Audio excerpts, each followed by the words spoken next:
my heart.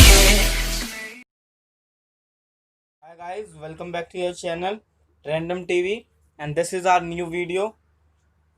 So we know well that India has been chosen for the temporary member of the United Nations Security Council, guys. We know that India has been chosen for what? The United Nations Security Council as a non-permanent members or a not a temporary member. So we are just going to talk about that. What is it, and what is India's relations with it?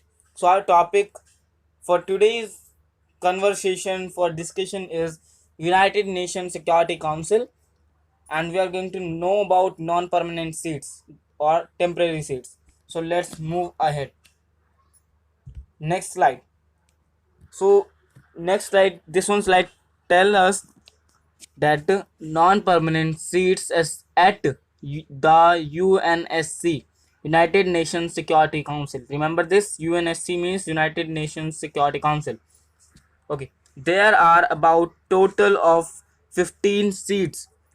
You guys are watching here that there are 15 seats total, out of which there is about 5 permanent seats and 10 temporary seats. So what are these 5 permanent seats? We're going to talk about this first.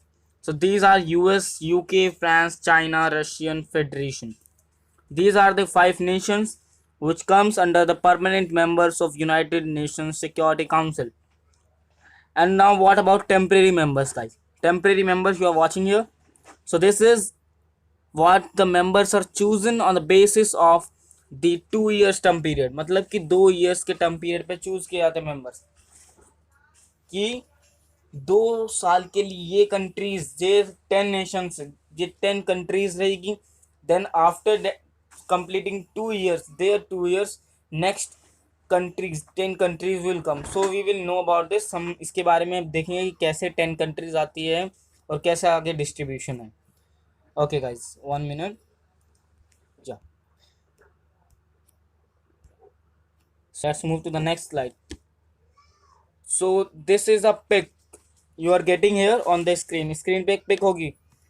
तो ये क्या समझाती है, let's discuss this. अब distribution of seats, 10 seats है हमारे पास total.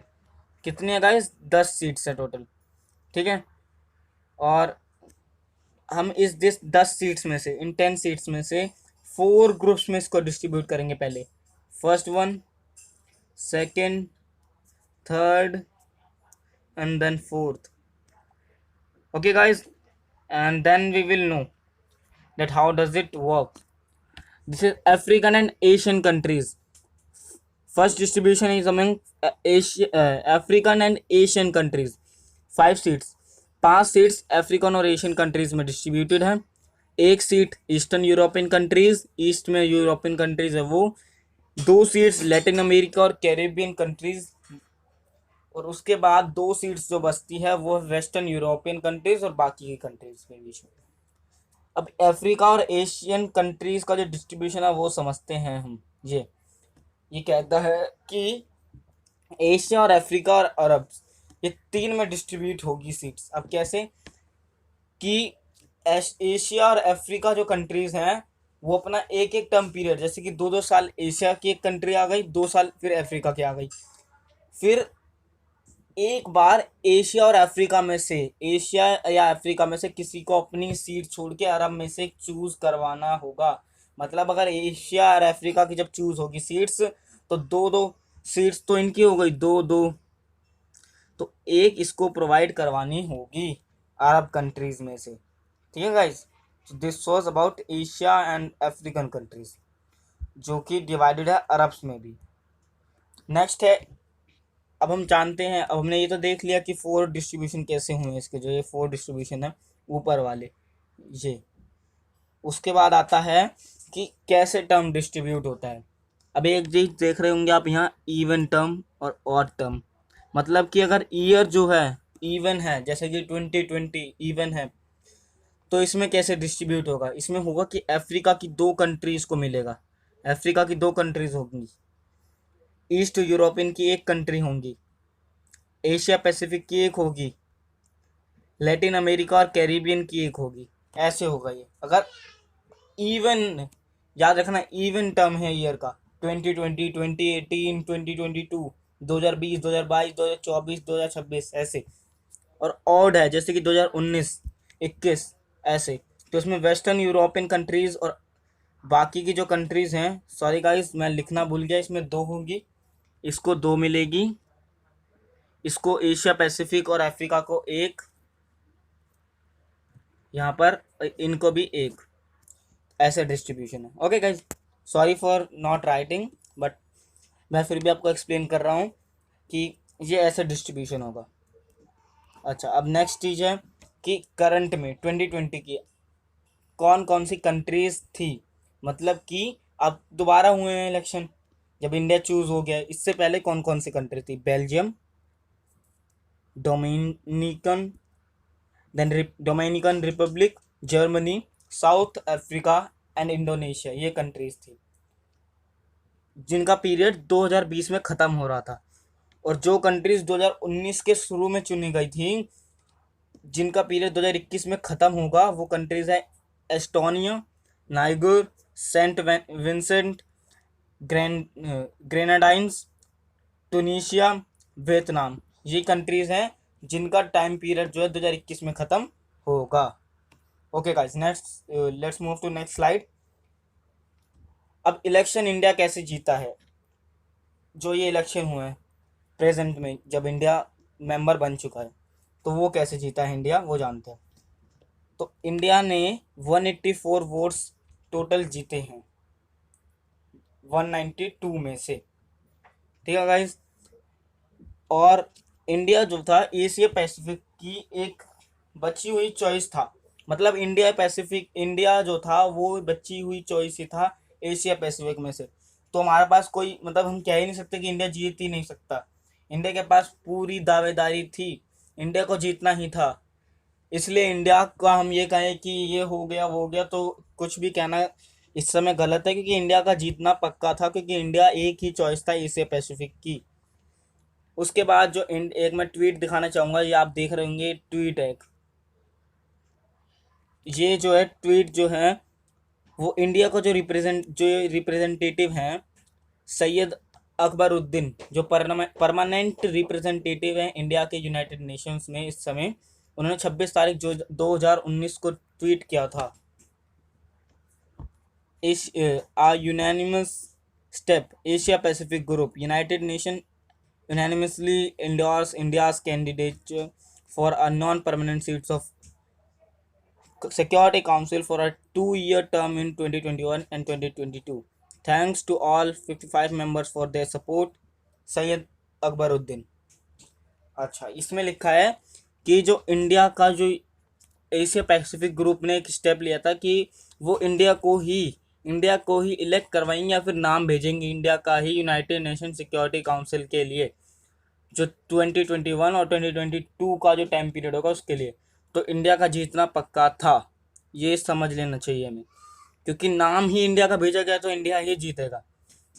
Next statement आप देख रहे होंगे, ये वाली, ये भी यही कहता है कि इंडिया के पास इंडिया एक क्लीन स्लेट होगा, मतलब एक यही कैंडिडेट होगा, तो ये इसका जीतना पक्का है।